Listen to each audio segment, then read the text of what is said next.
Hi, everyone. This is Greg Harton, the editorial page editor at the Northwest Arkansas Democrat-Gazette. I'm joined today by Rusty Turner, our editor, and we have the opportunity to interview Jon Comstock, who is running as a Democrat for the Arkansas House of Representatives in District 96. He's an attorney and mediator and formerly a judge, and we appreciate you being here. I appreciate the opportunity. Sure.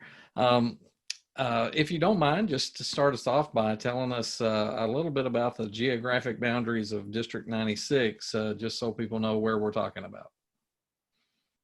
Yeah, it's not real precise, but the general depiction I would give you is it's eastern Benton County, what people think of as the Beaver Lake area primarily.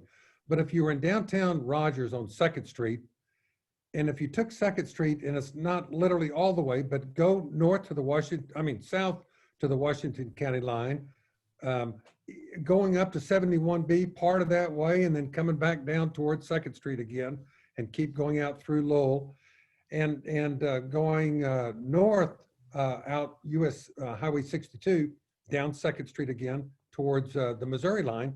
It's kind of that area, what I call far eastern Benton County. All right, so a lot of Beaver Lake in there. Almost all of Beaver Lake, as far as I can tell. Okay. All right. Well, just first thing, could you just explain to us a little bit about what thought process you went through as far as deciding why you wanted to run, and then if you get elected, what you would like to do with the 2 years that the voters give you? Yeah. Well, primarily, what I have always done my entire professional career is to be an advocate for others. And I was an attorney or a private attorney for my first 18 years. Then I came to work for Walmart in 1994, and I was an in-house attorney for about 18 years. And then I got the opportunity to be a circuit court judge for a little less than 2 years here in Benton County. I had a felony criminal docket. And since January of 13, I really have done maybe 3 things. One, I've taught conflict resolution at the University of Arkansas School of Law 5 or 6 semesters, 2 courses a semester, spring and fall. And last spring was my last time to teach at this point. And then I started a mediation practice, Comstock Conflict Resolution Services, where I get hired by attorneys and their clients to help them settle disputes. My whole career has been about really trying to identify stakeholders, identify people who have very contrary views about what the truth is and about what's good, what's bad. And I just work very hard at helping those people resolve those differences. I tell parties when I come to a mediation, as I drive to the mediation that morning, I think of my role, I try to get into a frame of reference as being a peacemaker. And that is the role that I see as a mediator. And really, I want to take that same kind of attitude and experience to the legislature. You ask why, what is it that motivates me to run? I just want to take being an advocate for others. I tell folks all the time, I want to be the single best representative that anybody living in House District 96 has had. And by that, I mean, I want them to actually know my name when the 2 years is up. And I want them to say, he really returned our calls. He responded to our emails.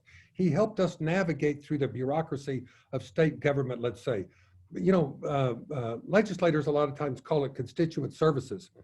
I just want to be, my Walmart days, we call it servant leadership. But I want to I want to enforce that in the role of a legislator and really be an advocate for people as they deal with different governmental state agency issues. And I tell folks, hey, I can't guarantee what the outcome is going to be, but I am going to assure you that you're going to have a voice trying to help you navigate that, through a state agency. Some people call it bureaucracy. I don't like to use that word too much because I don't want to malign the state government employees who are doing their job, but at the same time, it helps to have an advocate, and I want to be that advocate. Now, this is a race that does not have an incumbent. You do have a Republican opponent on November 3rd. So Benton County has traditionally been a Republican kind of territory for a number of years. Help me to understand why you feel like that might not be the case in your race. Hey, it's just like, Josh, I walked, I don't know. I can't read the tea leaves, really. I'm not doing polling other than just happenstance talking to people. But I run into a guy that came out of Kerm Radio the other day, lifetime Republican, told me he had never voted for a Democrat and said he's going to vote for Democrats this time, all up and down the ticket. And he said to me, John, I'd vote for you, but you're not in my district. And so I would just say, I think there's a lot of people that are saying to themselves, if we really believe that we want to do something about this division and about this acrimony between party labels, which just really bothers me, how hostile it can become. I say, do like we used to say when I was growing up, let's vote for the person, not the party. And we used to say that with pride. Now it's almost, people are hesitant to say that because their fellow party members say to them. I mean, I have voted Republican in the past. I'm not hesitant to say that. And I'm confident I will vote for a Republican again. But I will try to make it a choice by the person. And so I'm just hoping I'm counting on that. I'm counting on the fact that maybe people will say, number one, if they get to know me, they'll know, hey, I've been a Democrat all my life, but the Democratic Party didn't really know it. I wasn't going to the Democrat Benton County party functions. These folks got introduced to me when I first ran for state senate 2 years ago. But I self-describe as a Democrat, but folks that have known me 18 years at Walmart, most people would say, but John, I thought you were a Republican. And primarily they say that because they see me as being a reasonable person who really digs down into the details. That's my strength. I like to dig into the details of something and try to solve problems and identify stakeholders. And that's what I will do in the legislature. If somebody tells me, number one, we have a problem, which by the way, I won't know what that problem is more than likely unless somebody tells me about it. But then I want to find out not just what does that person tell me, but who are the stakeholders that I need to be reaching out to see what they have to say. I need to get as informed as I can be and then make the best judgment I can. So I guess I'm counting on the fact that I think there's enough people this time around that are going to say, let's vote for the person. And if they know me, I think they're going to be willing to give me a shot. So are there particular issues that you would anticipate coming up in the next 2-year cycle that you would be in this office if you get elected, that you bring something to the table on that you think voters need to know about?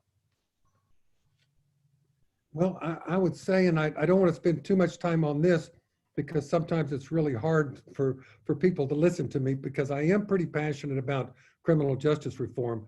I think there's a lot of things we can do in that area in the short term. But I do want to talk about a specific thing that I'd like it to be my number one thing almost that I advocate for, and that is landlord-tenant reform in Arkansas.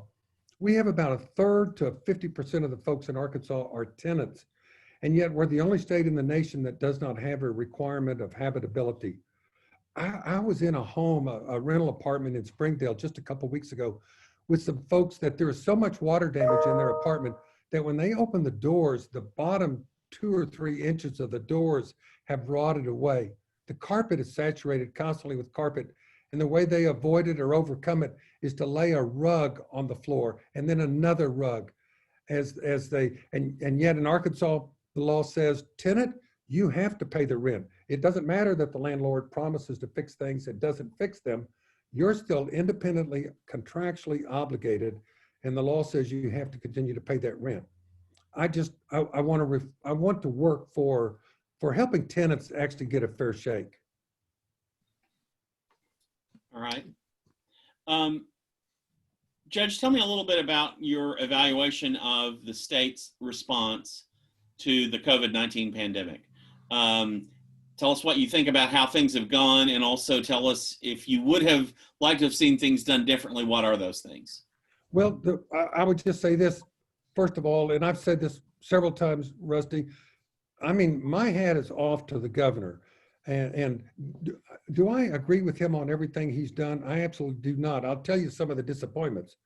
I was disappointed when he did they did an executive order as it relates to workers' compensation, and they on the one hand said, well, the employees can still get protection if they're hurt on the job because they have a workers' comp claim, and yet even the State Chamber of Commerce said, Governor, it's not really telling it totally accurately. The truth is an employee can never meet the burden, the evidentiary burden of proof to show that he or she got the COVID at that particular job place.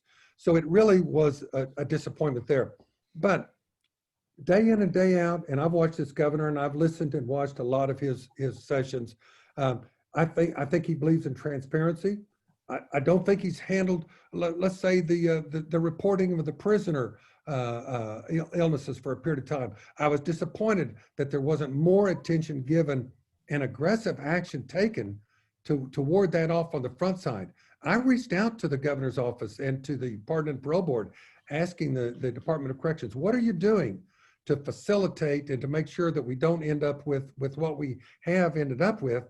And essentially, I was told, we're not taking any particular steps as it relates to trying to identify folks that we could accelerate their release from prison.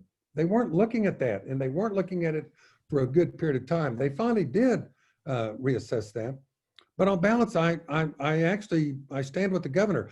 My opponent has supported the efforts of those who have sued the governor, and essentially said that the governor has violated his oath of office and to respect the division of authority between the legislative and the executive branch. I disagree with that. I would have liked to have seen the governor require a mask mandate earlier. It seems like the three basic things: the wearing the mask, the social distancing, washing your hands. From everything I've been able to glean, those are still the three best things we can do. We don't have to stop seeing people and being around people totally. We just really need to be constantly kind of on our guard. And I think that's a message that the governor tries to give on a day in, day out basis. So you don't feel like in that lawsuit you were talking about that they're claiming that the legislature should have more of a voice in the executive that declaring the emergency and kind of setting reviewing the rules that are in place because of the emergency. You're not buying into that argument. I'm not, and listen, I would tell you, Greg, I may be the only person that you talk to that's actually read the complaint. I mean, maybe you folks have paragraph 1 to paragraph 200 and something, whatever it was, because I wanted to see what are the allegations. And it's odd to me, this group of legislators and people that want to be legislators that side with them, they complain about, like you say, the fact that the legislative branch is not getting enough play, enough of a role in this. Well, number one, the governor's doing everything he's doing pursuant to a law that was passed by the legislature. So certainly if the legislature doesn't like it the way it's gone this time, maybe in the next session, maybe that's something we revisit for the next pandemic maybe that we might have. But let's not sue the governor and accuse him of intentionally violating his oath of office. So I don't buy that. I also find it just a little bit, I don't know. Here's the legislature saying, we're not getting a big enough role in this.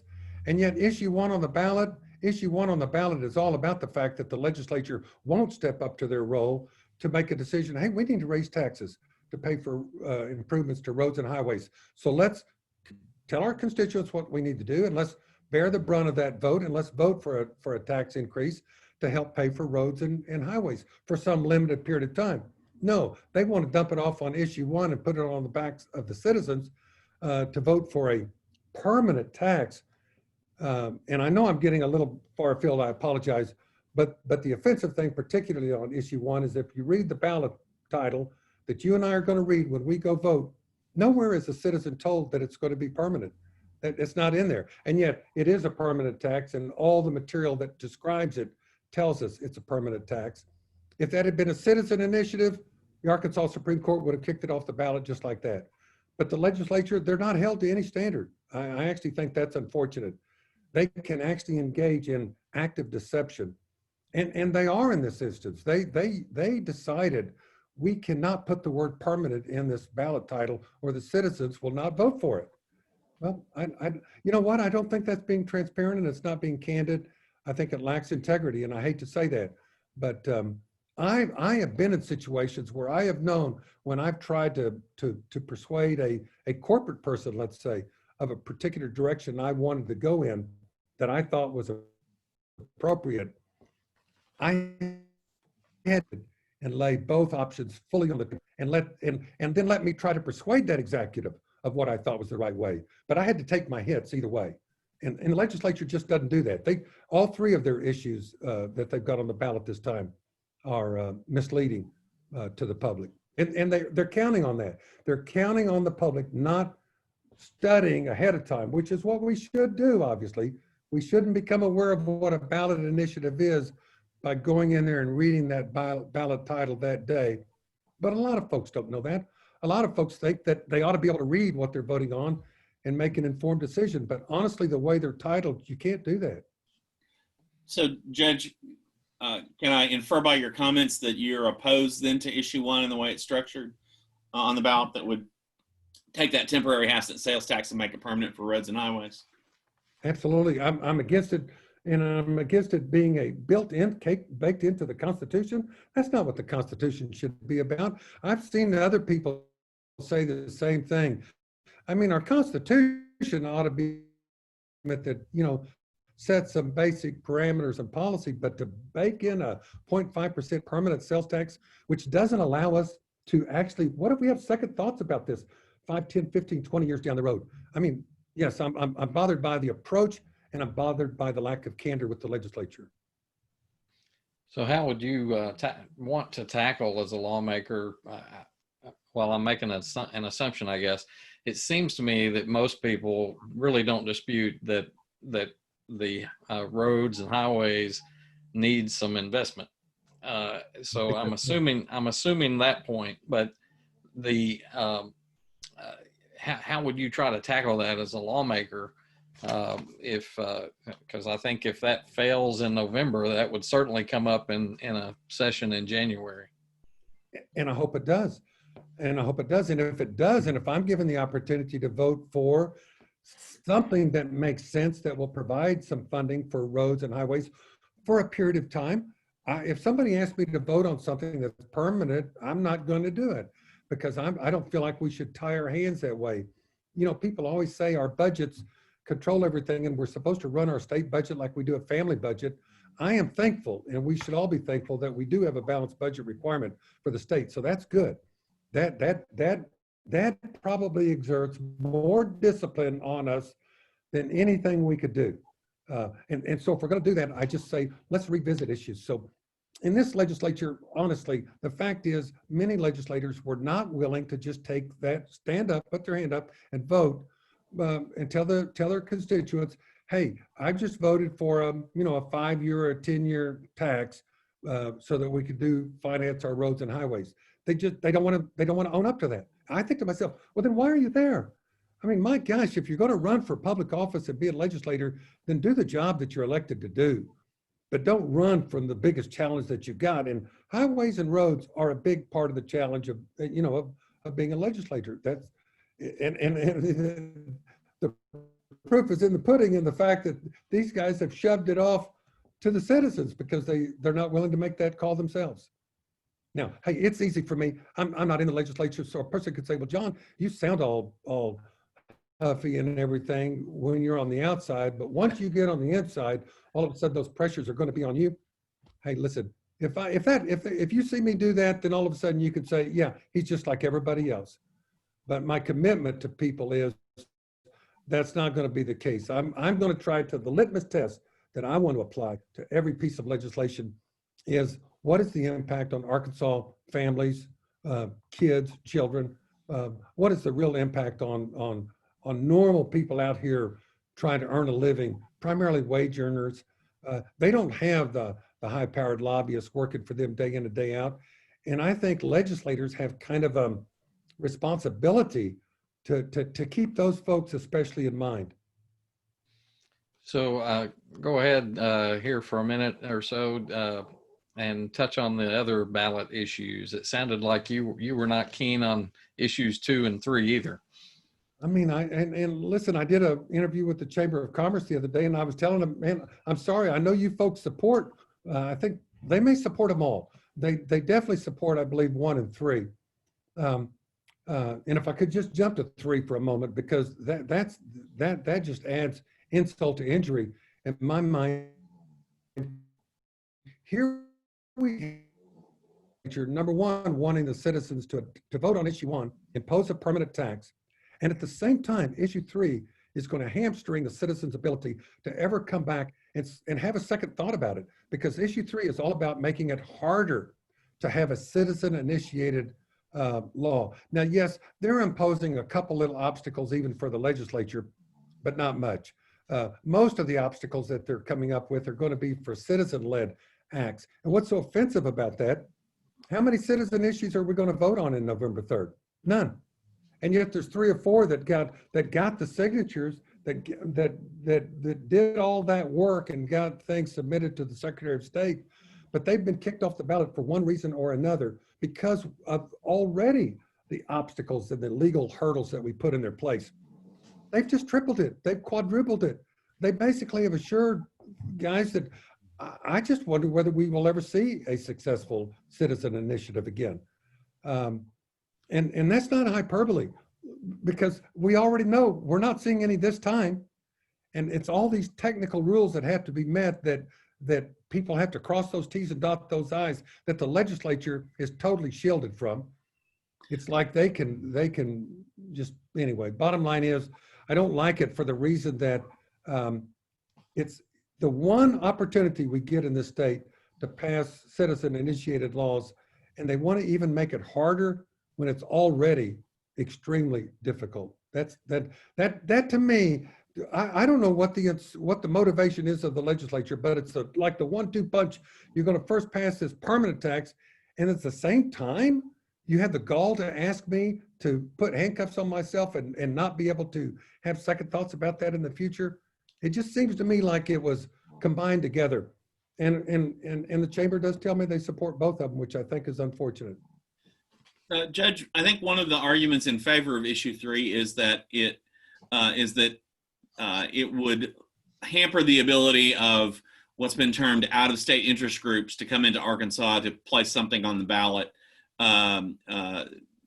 without really the consensus of the public, and so so they're going to increase the requirement for the number of signatures. So, what's your response to that argument? Hogwash.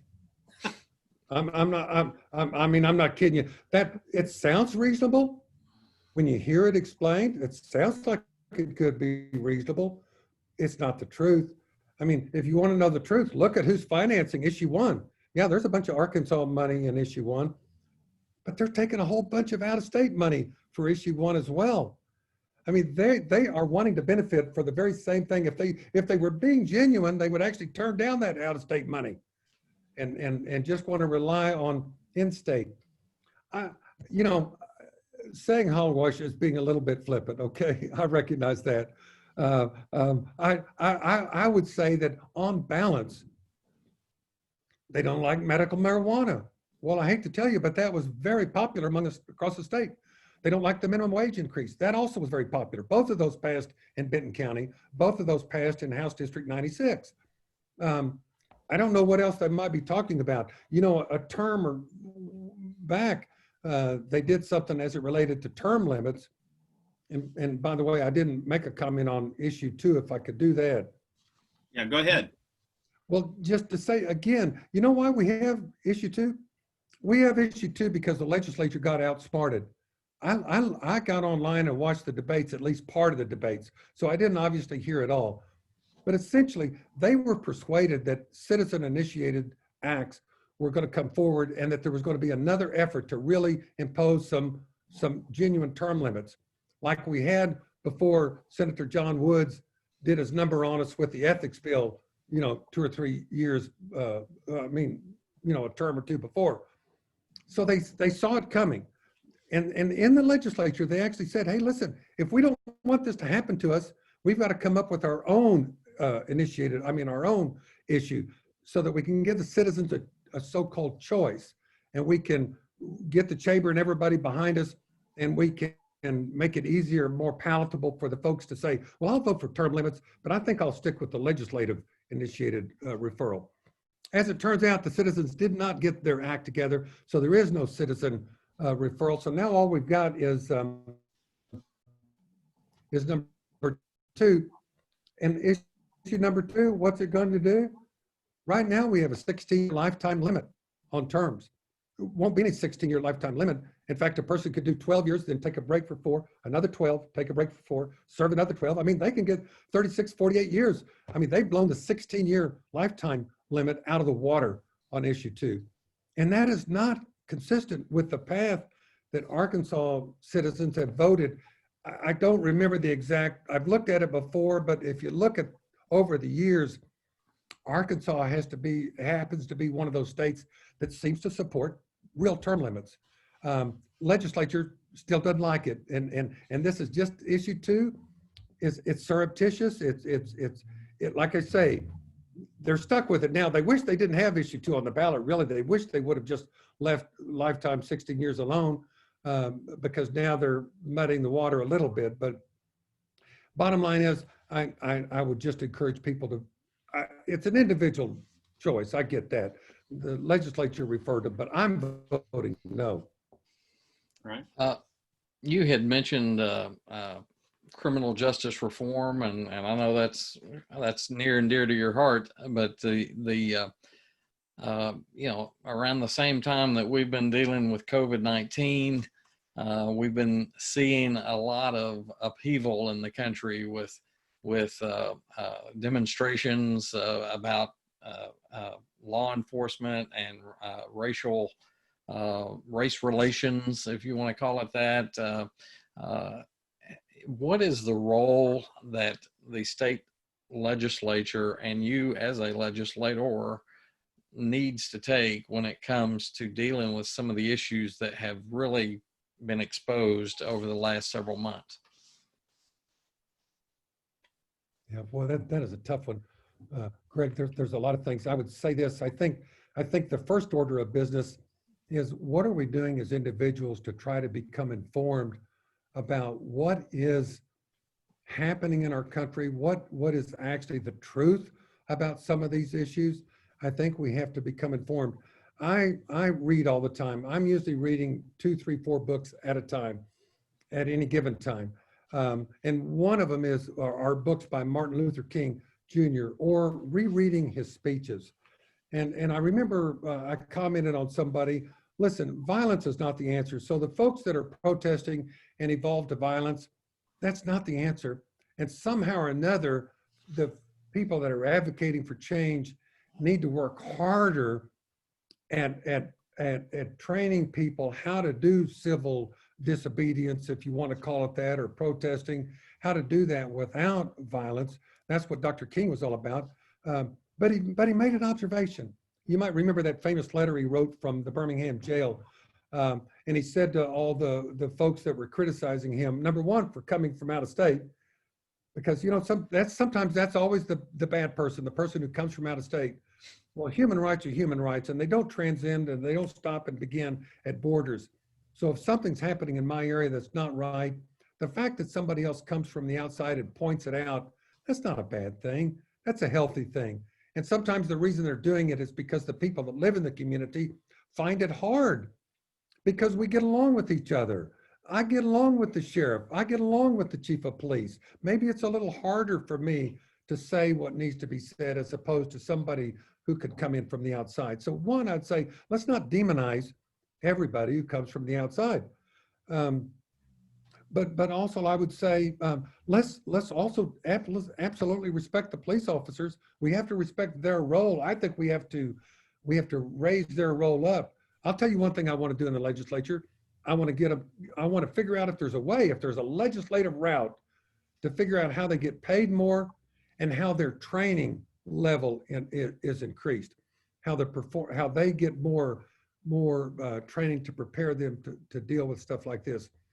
But anyway, Dr. King in the letter, I apologize, Dr. King made a comment in the letter. Listen, if all this stuff is going to exist, and yes, and you see somebody involved in violence, it's not right, and we need to do what we can to stop it. But let's not totally deprive the messenger. Shut our ears to the message just because we don't like the way somebody's conveying it. And you and I, if we don't understand what total frustration is with a life of discrimination, to me, we're probably not educating ourselves enough, because people do get frustrated, and we need to understand that. We just need to figure out, how do we reduce those pressure valves? One of the things that I would like to see in more cities is genuine community policing review committees or commissions or bodies. And the role that they would play would depend on the committee, or I'm sorry, the community. But the Department of Justice has done a wonderful study where they went out and looked at, I want to say, multiples of these type community review situations, and they're very different from one city to the next. But bottom line is, when they interviewed the law enforcement folks that were involved in those groups, the consistent message was they helped them interact better with the community, and they helped the community feel a part of what's going on in their community. You know, one of the things that when I'm a mediator and I'm mediating a dispute, I'm not patting myself on the back, but I'll just be blunt with you and tell you that I regularly get lawyers and the parties who tell me they thought they had no chance of settling this dispute. And yet not only do we settle it between them, but they end up maybe shaking hands. I work on that from the first session. I ask them, when we're finished, if we get this done, will you shake hands? Because I really am trying to build peace. I think we can do the same thing. These community groups, policing groups, they allow the citizens to come in and kind of express and to vent, because that's also what happens in mediation. You allow people to vent their frustration. They need to be heard. That's why people can settle at a mediation rather than going in front of a jury, because they've been allowed to be heard and somebody responded to what they said, not by, would you shut up, or would you not be so loud in your voice or accusatory in your tone. No, what I tell people all the time is, you can't offend me. You can't upset me by anything you say, because number one, I've been trained, and that's what I want our officers trained in too. But number two, in those citizen commissions or committees, let the citizen come in and vent, and then let's be attentive to what they're saying.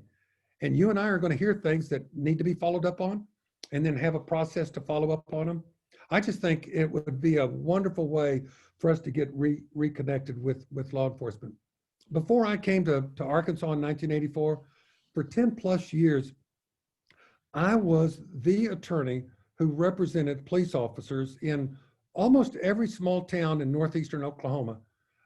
Tulsa and Broken Arrow had their own legal departments. But other than that, I was the attorney that very often represented cities and police officers charged with excessive use of force. And I love representing police officers. But I also realized it's not just a matter of bad apples. I know somebody used that. I hear that phrase a lot. Well, we need to get rid of the bad apples. It's not just that, folks. It really is a matter of some training and some systemic issues within our culture that we need to work on. If you ask the question point blank, and I know you haven't, but you know, some people do ask the question, because there is a debate. Is there systemic racism in our country, in our culture, in our criminal justice? I would say yes, undoubtedly there is. A report just 2 or 3 years ago, I want to say maybe 4 years ago, by the University of Arkansas School of Law, Little Rock, they looked at dove down into the data big time, and came to that conclusion, issued a report that told us, regretfully, Arkansas does have systemic racism built into its system. It's not something that can be ignored in my mind, but the more we become aware of it, the more I think we can do something about it. I apologize for the long-winded answer. That's okay. I've tried to touch base, I think, with all of our candidates on this, and we just have a couple of minutes left. But the hog farm over on the Buffalo River has been an issue that's been very important to a lot of people in Northwest Arkansas. But the first national river, and that's seemed the idea of a permanent moratorium over there has seems like it's gotten stopped in the legislature. What do you feel like the state needs to do, even if it's not a moratorium? Does the state need to do something different in terms of that watershed around the Buffalo National River? Well, I would first say, since Beaver Lake is primarily my area, I'd feel remiss if I didn't at least say that whatever we're doing for the Buffalo River, we need to be that aware and conscious, and certainly the legislators in Northwest Arkansas need to be, as it relates to Beaver Lake, because Beaver Lake really is what accounts for us being the beautiful place we are, and why we're having all the growth and everything. I think people acknowledge that. So I want to attach these same comments in place. I just think this. I think the earth was given to us to serve us in a healthy way, and I think we have an obligation of accountability to this earth. And that Buffalo River, I have to confess, I've got a sticker on my car that says "Save." Now I can't even remember the exact quote. I think it says "Save the Buffalo River again." Because that was put on there before they came to the decision, which, by the way, I sure applaud the governor. I don't know how it all came together, but I was very pleased when I saw that come together with the way they resolved that. But I guess I would say, certainly I believe there is a role for the legislature. We're the natural state. This Buffalo River it's iconic in the state and in the nation. But more importantly, if you floated down it, which I have, and I'm sure you folks have, my gosh, we've got to preserve it. And does that mean there's going to be some limitations on some use of land adjacent to it and within that drainage system? There has to be. I mean, this is why we call it, communities, and this is why we do things sometimes that are for the betterment of all of us. It's really why we form governments. Otherwise, we really form governments because government is best able sometimes to tackle and to work on certain problems that you and I can't do just as individual citizens. That's why we come together in these communities of government in the first place. So I'm not informed enough to know what that legislative role is, but be assured of this. One of the things I would want to do as a legislator, and I would love to do it, is find people that are knowledgeable and get that input from various stakeholders. I want to hear from that strong scientific environmentalist, but man, I want to hear from that farmer too. Sure. I really want to hear what they're saying, because we've got to figure out how do we balance both. I don't know if that answers your question. Certainly.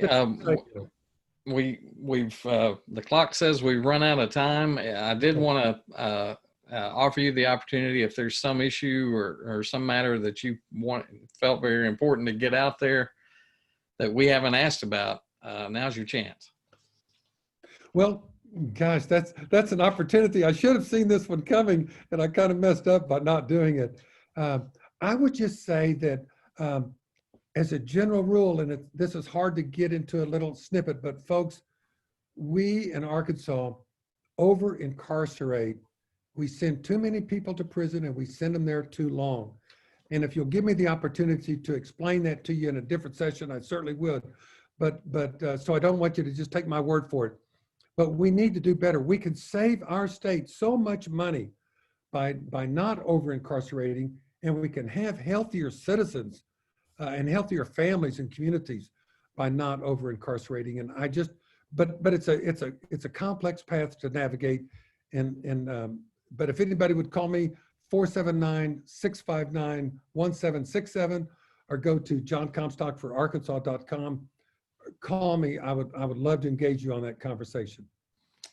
Well, I don't think anybody will be surprised that within 30 minutes we didn't solve the criminal justice reform issue So I think they'll forgive us for that. But I do appreciate Thank your you. time, giving us a chance to be here on Zoom. And you know, I think maybe we had a couple of little glitches in there, but I don't think it interrupted us too badly. So I appreciate you making it through all that. And I appreciate you. yeah. And I believe it, I've been doing Zoom mediations, and Zoom mediations work for the same reason this conversation. I hope you guys feel like. Yeah. Yeah. Well, thank you for your time. We appreciate it very much. Good luck out there campaigning. All right. Thank you, Judge.